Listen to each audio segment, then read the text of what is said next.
अस्सलाम वालेकुम, welcome to my YouTube channel. आज का हमारा लेक्चर क्लास 7 रिवीजन ज्योमेट्री पे है। तो चलिए आज का लेक्चर स्टार्ट करते हैं। तो यहाँ पे हमारे पास आज का लेक्चर जो है वो क्वेश्चन नंबर 3 से स्टार्ट होगा। क्वेश्चन नंबर 3 है हमारे पास, find the sizes of the of one of the base angles of isosceles triangle of which vertical angle is 76। Question number 3 में हमारे पास जो है वो फोर्थ पार्ट से हुए हैं। उन फोर्थ पार्ट को हमने सोल्व करना है। तो फर्स्ट पार्ट जो है वो हमारे पास, find the size of the one of the base angles of an isosceles triangle of which vertical angle is 76। ठीक है, हमारे पास वर्टिकल एंगल जो है वो हमें दिया हुआ है और उसके जो है वो हमने बेस एंगल जो है, सम ऑफ बेस एंगल, ठीक है, वर्टिकल एंगल हमें दे दिया गया है और उसके जो है वो बेस एंगल जो है वो हमने फाइंड आउट करना है। आइसोसेलेस ट्रायंगल है, ठीक है। आइसोसेलेस ट्रायंगल में वर्टिकल एंगल दिया गया है, हमने sum of base angles find out करना है। तो वर्टिकल एंगल जो हमें दिया गया है वो चीज़ें मैंने यहाँ पे लिख ली हैं चारों पार्ट्स की। तो फर्स्ट पार्ट में जो हमें वर्टिकल एंगल दिया हुआ है और हमने sum of base angles find out करना है। तो यहाँ पे हम लिख लेंगे सम ऑफ बेस एंगल्स, ठीक है। अब जैसा कि हमें पता है sum of angles in a triangle जो है वो 180 डिग्री सेंटीग्रेड होता है। तो सम ऑफ बेस एंगल हमने फाइंड आउट करना है। तो एक एंगल हमें 75 से 76 डिग्री सेंटीग्रेड दिया गया है, इसको हम 180 से माइनस कर देंगे। तो 180 डिग्री सेंटीग्रेड माइनस 76 करेंगे तो हमारे पास जो है वो सम ऑफ बेस एंगल्स आ जाएगा। तो यहाँ पे जो है सम ऑफ बेस एंगल जो है वो हमारे पास 180 माइनस 76 करेंगे तो यहाँ पे 0 है, कैरी लेंगे, 10 माइनस 6 करेंगे 4 आ जाएगा, यहाँ पे 7 आ जाएगा, 7 माइनस 7 0 और 1 जो है वो हमारे पास वैसे का वैसे ही आ जाएगा। तो sum of base angles is equal to हमारे पास जो है वो 104 आ जाएगा। अब हमें पता है आइसोसेलेस ट्रायंगल में जो है वो बेस एंगल्स दोनों के सेम होते हैं, ठीक है। तो अब हमने सम ऑफ बेस एंगल हमारे पास 104 डिग्री आ गया। तो अब हमने जो है वो वन ऑफ द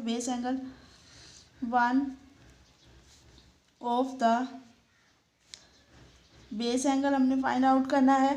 तो अब हमने क्या करना है, one of the base angle find out करने के लिए हम जो है वो 104 डिग्री सेंटीग्रेड को डिवाइडेड बाय 2 करेंगे। तो 104 डिवाइडेड बाय जो है वो हम 2 कर देंगे। तो अब जो है 104 को जब 2 पे डिवाइड करेंगे तो ये कट हो जाएगा, 2 1 सा 2, 2 5 सा 10, 2 2 सा 4।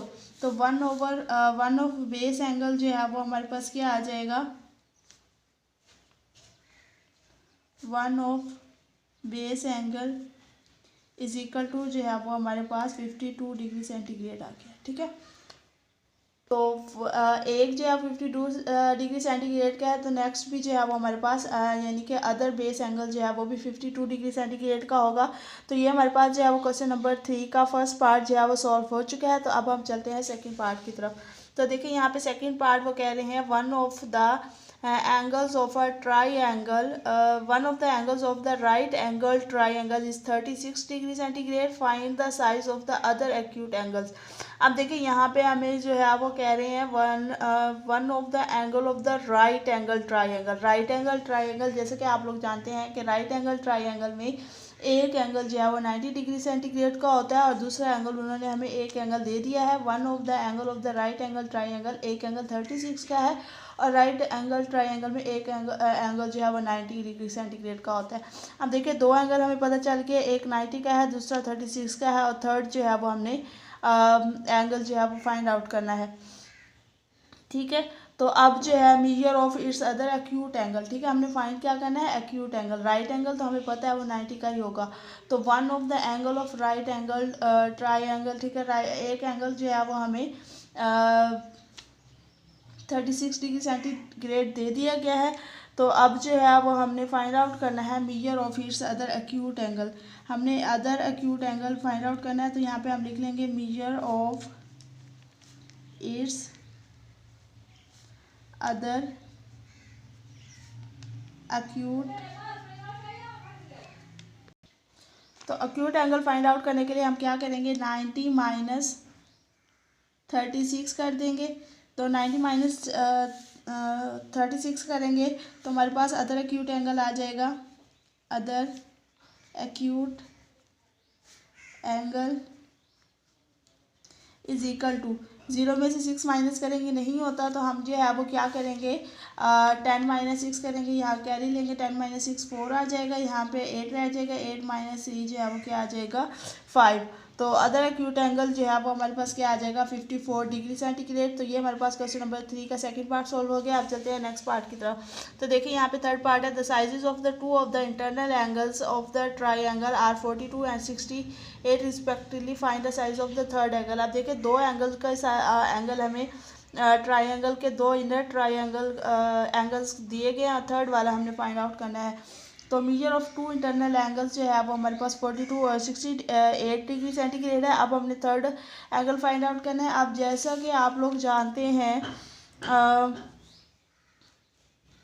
कि sum of angles in a triangle जो है वो हमारे पास इज इक्वल टू जो है 180 डिग्री सेंटीग्रेड होता है। तो हमने जो है वो मीजर ऑफ थर्ड एंगल करना है, थर्ड एंगल, ठीक है, थर्ड वाला एंगल हमने फाइंड आउट करना है। तो अब हम क्या करेंगे, 180 डिग्री सेंटीग्रेड माइनस जो है वो 42 माइनस 68, ये दोनों एंगल माइनस करेंगे 180 में से, तो हमारे पास जो है वो थर्ड एंगल आ जाएगा।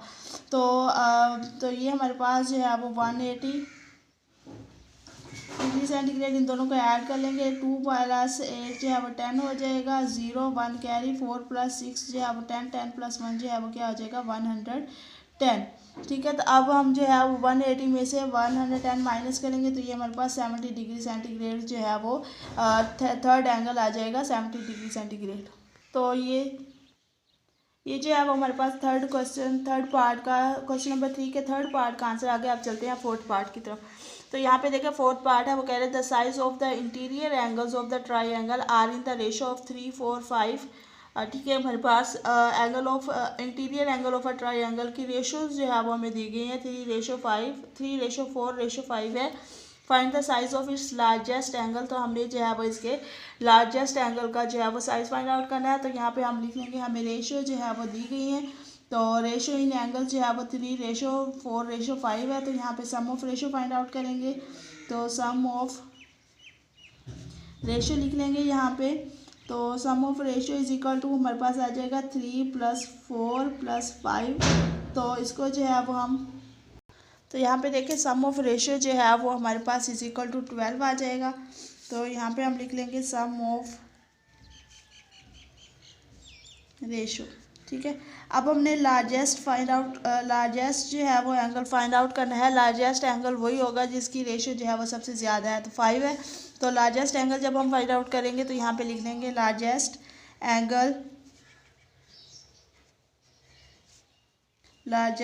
एंगल इज इक्वल टू जो है वो हम 5 divided by sum of ratio कर देंगे मल्टीप्लाई 180, क्योंकि sum of angles of triangle is equal to हमारे पास 180 होता है। तो यहाँ पे 5 डिवाइडेड बाय 12 मल्टीप्लाई जो है वो हम क्या कर देंगे 180 डिग्री सेंटीग्रेड। अब इसको कट करेंगे तो 12 1 सा 12 आ जाएगा, तो यहाँ पे 1 लिख लेंगे, ठीक है। 12 1 सा 12, 12 1 सा 12, यहाँ पे 6 रह जाएगा, 60 हो जाएगा, 12 5 सा क्या हो जाएगा 15, 12 5 सा 60 हो जाएगा। तो अब हमने लार्जेस्ट एंगल फाइंड आउट करना है, तो यहाँ पे 5 मल्टीप्लाई जो है वो क्या कर देंगे 15। तो 5 15 जो है 15 5 से हमारे पास क्या होता है 75 डिग्री सेंटीग्रेड। तो लार्जेस्ट एंगल जो है वो हमारे पास क्या आ जाएगा 75 डिग्री सेंटीग्रेड। तो ये जो है वो हमारे पास largest angle of the triangle आ गया, ठीक है। तो ये हमारे पास क्वेश्चन नंबर 3 के जो है वो फोर्थ पार्ट का आंसर था।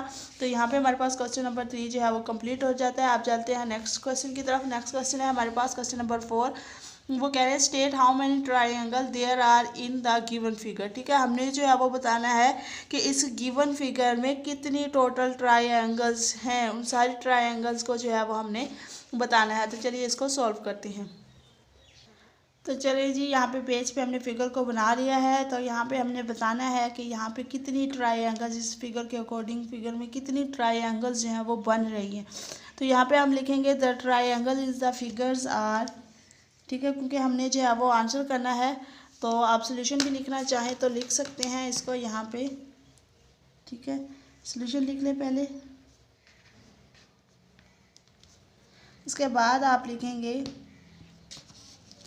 पेंसिल लेंगे, पेन ले लें, ठीक है। यहाँ पे हम लिखेंगे the figures the triangles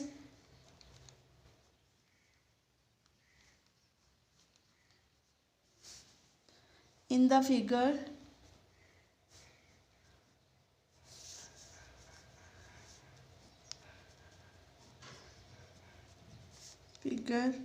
are, ठीक है। तो अब हमने जो है वो यहाँ पे फिगर जितनी भी ट्रायंगल बना रही है उसको हम उसके अकॉर्डिंग लिख लेंगे। तो सबसे पहले जो है वो हमारे पास जो ट्रायंगल बन रही है वो है ट्रायंगल ए ओ डी, ठीक है। तो यहाँ पे हम लिख लेंगे ट्रायंगल ए ओ डी, ठीक है। उसके बाद सेकंड ट्रायंगल लिख लेंगे ट्रायंगल डी, यहाँ से स्टार्ट करते हैं, ऐसे घूम के आएंगे डी ओ सी। तो ये वाली ट्रायंगल बन रही है तो यहाँ पे हम लिख लेंगे डी ओ सी। उसके बाद नेक्स्ट ट्रायंगल जो है वो हमारे पास बन रही है सी ओ बी। तो हम इसको ओ बी सी भी लिख सकते हैं, सी ओ बी लिख सकते हैं। तो यहाँ पे हम लिख लेंगे ओ बी सी, ठीक है। उसके बाद जो नेक्स्ट ट्रायंगल बन रही है वो हमारे पास बन रही है ए ओ बी या ए बी ओ। तो यहाँ पे हम लिख लेंगे ए बी ओ, ठीक है। उसके बाद नेक्स्ट ट्रायंगल जो बन रही है उसको हम लिख लेंगे ट्रायंगल ए बी ओ हो गई, ए बी डी बन रही है। तो यहाँ पे हम लिख लेंगे ए बी डी, ठीक है। फिर ट्रायंगल बनाएंगे, नेक्स्ट ट्रायंगल जो हमारे पास ए बी डी हो गई, अब बी डी सी बन रही है। तो ये हम लिख लेंगे बी डी सी। उसके बाद फिर ट्रायंगल साइन आ जाएगा। नेक्स्ट ट्रायंगल जो है वो बन रही है ए सी बी और ए सी डी। तो ये हम लिख लेंगे सबसे पहले ए बी सी लिख लेंगे, ट्रायंगल ए बी सी, और देन ट्रायंगल आ जाएगी ए डी सी, ठीक है। एक ट्रायंगल ये बन गई और दूसरी ए डी सी बन गई, ठीक है। उसके बाद जो है नेक्स्ट ट्रायंगल हमारे पास बन रही है ए बी सी हो गई, हमने लिख ली, ए डी सी भी लिख ली। उसके बाद जो है तो हम ये हमारे पास टोटल नंबर ऑफ़ ट्रायंगल्स आ गई हैं। तो अब हमने यहाँ पे लिखना क्या है, टोटल नंबर ऑफ़ ट्रायंगल, ठीक है। ये हमने टोटल ट्रायंगल्स यहाँ पे लिख लिए। तो काउंट कर लेते हैं कितनी है, 1 2 3 4 5 6 7 8। तो टोटल जो है वो 8 ट्रायंगल्स बनी है। तो यहाँ पे हम लिख लेंगे, नेक्स्ट नीचे लिख लेंगे टोटल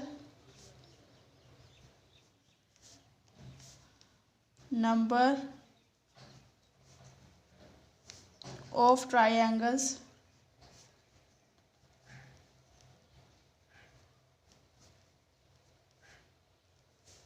इज इक्वल टू आ जाएगा हमारे पास 8 है, ठीक है। टोटल नंबर ऑफ ट्रायंगल्स 8 बनी है, तो वही चीज़ हम यहाँ पे लिख लेंगे। तो ये था हमारे पास क्वेश्चन नंबर 4 का सोल्यूशन। वीडियो अच्छी लगी तो वीडियो को लाइक कर दे, चैनल को सब्सक्राइब करके। Thanks for watching. अल्लाह हाफिज़।